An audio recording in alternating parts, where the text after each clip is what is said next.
विपक्षના નેતા રાહુલ ગાંધી પર ભાજપના ધારાસભ્ય અર્જુન મોઢવાડિયાના વાર કહ્યું કે 12 વર્ષથી રાહુલ ગાંધી કરે છે બે પ્રકારના ઘોડાની વાત, પરંતુ હજી સુધી ઓળખી શક્યા નથી. રાહુલ ગાંધીને ગુજરાતના રાજકારણની સમજ નથી. કચ્છમાં શિક્ષકોની ઘટ વચ્ચે મહત્વનો નિર્ણય. કચ્છમાં 4100 શિક્ષકોની વિશેષ ભરતી કરાશે. માત્ર કચ્છ જિલ્લા માટે યોજાશે ભરતી. આ શિક્ષકો આજીવન કચ્છમાં જ કરશે નોકરી.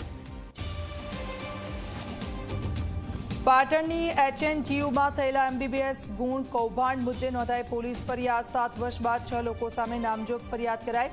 ધારાસભ્ય કિરીટ પટેલ બોલ્યા, તત્કાલીન કુલપતિ કે કર્મચારીના નામ નહીં.